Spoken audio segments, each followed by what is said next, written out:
Depois de 3 diazinhos de folga, o Palmeiras se reapresenta nessa quinta-feira para iniciar a sua preparação, sua longa preparação para o próximo confronto que é contra o Internacional pelo Brasileirão. Mas esses dias, né, esses 10 dias aí de treino que o Palmeiras vai ter, 9 dias, vão ser importantes também para fazer alguns testes, para preparar a equipe para o jogo, para os confrontos decisivos, né, para os confrontos tão importantes de mata-mata de Libertadores contra o River Plate nos dias 17 e 24 de setembro.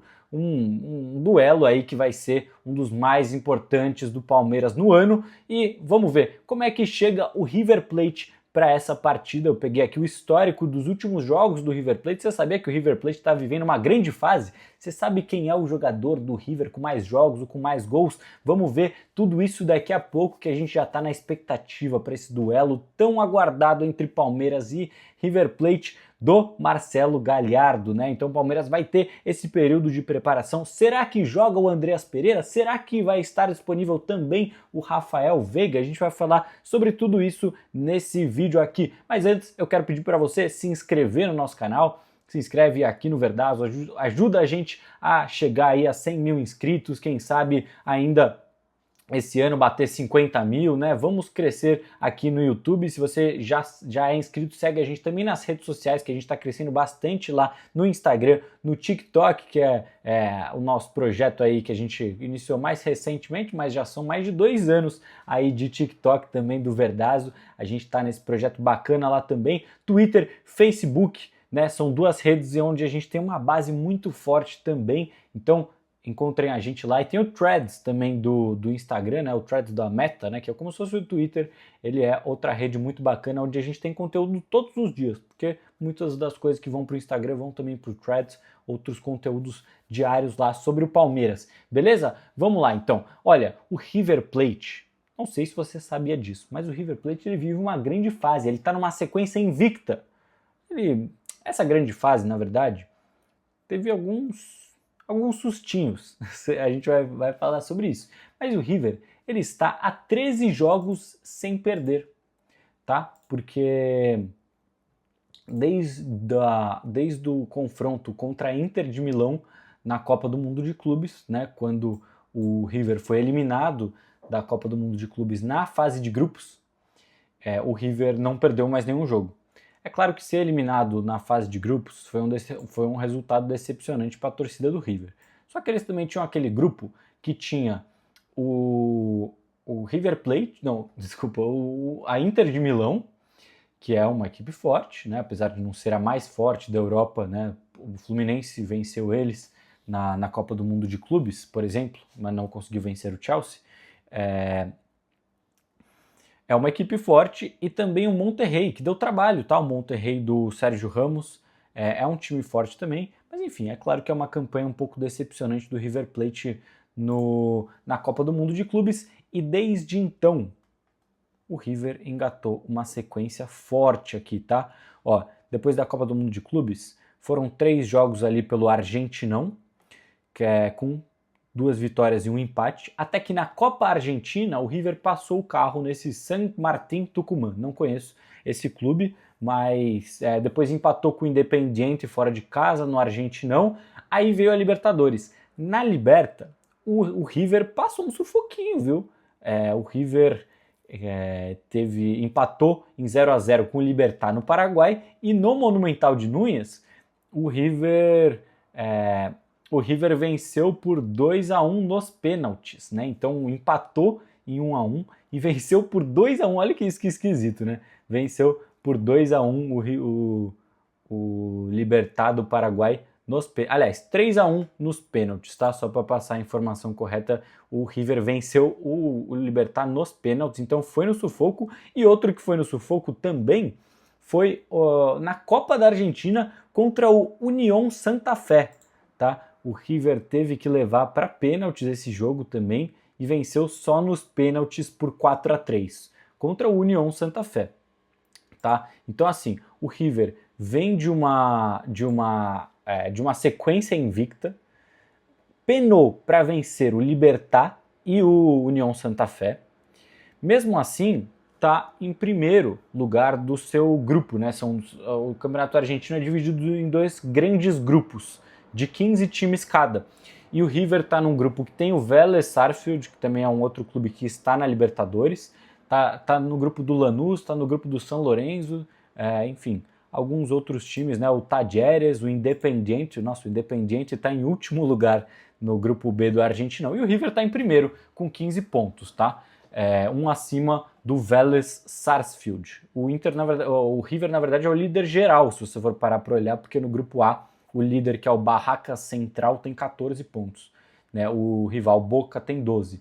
Ou seja, gente, River vive uma grande fase, mas também nem tanto. Né? São vários jogos de invencibilidade, mas não convence nos jogos de mata-mata. E também não faz uma campanha assim, é líder do Argentinão, mas não é assim super acima, tá um ponto assim, à frente do Vélez Sarsfield. Ok? Vamos dar uma olhada no elenco deles?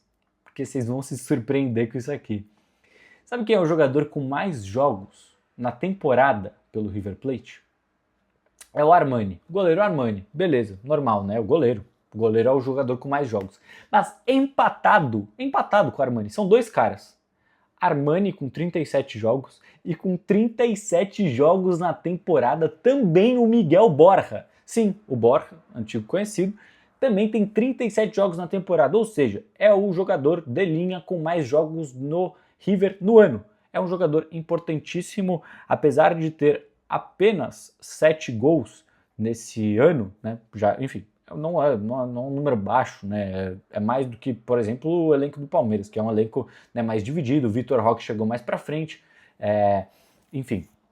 Quer dizer, se bem que o Roque também não já tem 7 gols, o Flaco também, enfim, não lembro. Mas o Miguel Borja, ele tem 7 gols na temporada e 37 jogos. Ele que está com 32 anos e é, portanto, um dos jogadores mais importantes do elenco do River. Outro jogador importantíssimo nessa equipe aqui é o Marcos Acunha, aquele famoso que também tem passagem pela seleção argentina, foi campeão da Copa do Mundo de 2022 pela seleção argentina. O Enzo Pérez, outro nome que também é conhecido, jogou muitos anos no futebol europeu, ficou bastante tempo no Benfica, no Valência, depois veio para o River Plate e já está lá desde 2017, né? Então esteve também na última vez que o Palmeiras enfrentou o River lá na Libertadores com o Abel em 2020, o Enzo Pérez segue no River Plate.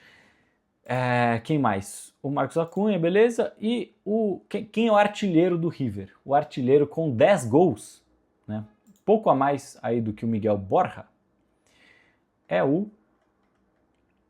esse cara aqui, ó. Eu não conhecia ele, tá? Admito que eu não conhecia o Driussi Sebastian.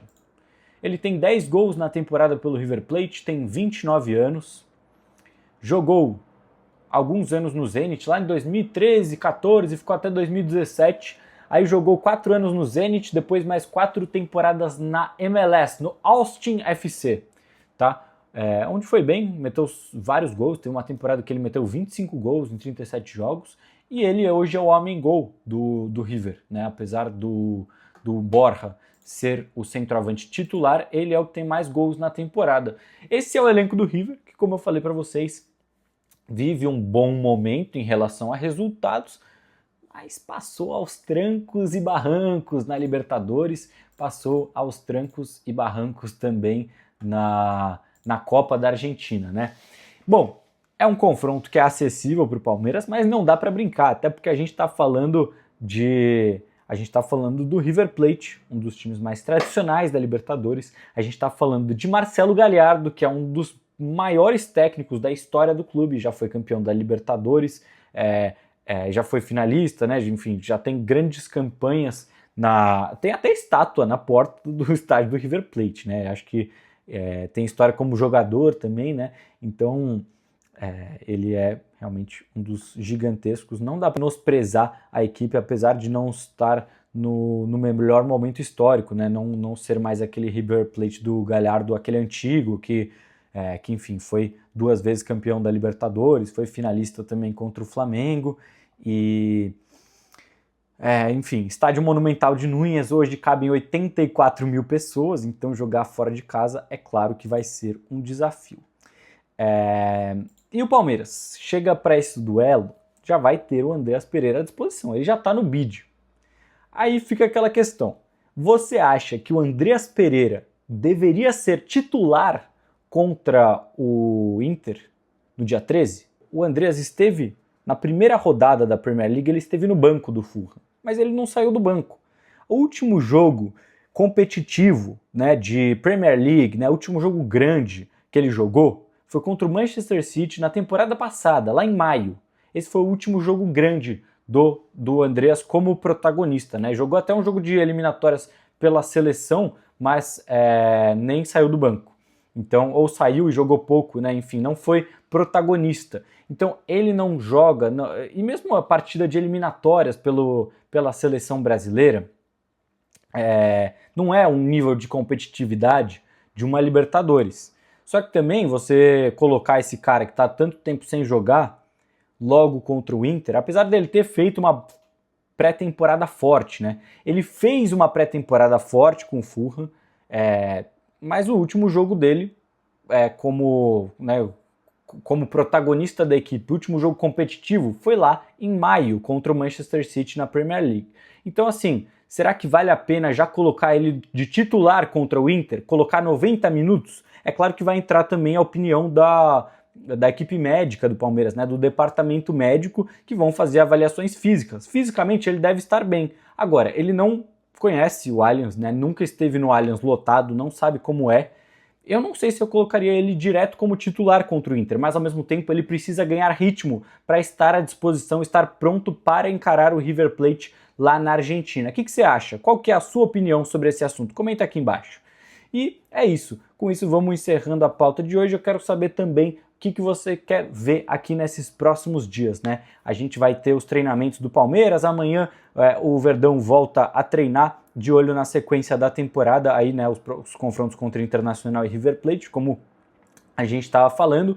E o que vocês querem ver de temas por aqui, né? A gente vai ter esses próximos dias aí de treinamentos e tal, tudo que você tiver curiosidade, pautas que você queira ouvir por aqui, pode deixar aí nos comentários que a gente vai falar também, beleza? Muito obrigado pela sua audiência em mais um vídeo, não deixa de se inscrever, deixar o seu like, clicar no sininho aí, né? Tô aprendendo ainda a fazer essas chamadas de YouTube, mas clica no sininho aí, se inscreve no Verdazo, torne-se um padrinho do nosso projeto, não falei mais cedo, né? Mas ó, você pode se juntar a mais de 400 palmeirenses que apoiam o nosso trabalho para que a gente esteja em cada vez mais lugares, fazer parte dessa comunidade lá, participar da resenha com o pessoal, participar dos nossos churrascos, fazer amigos palmeirenses, é muito bacana fazer parte dessa comunidade, beleza? Obrigado pela sua audiência, torne-se um padrinho, tamo junto, um abraço.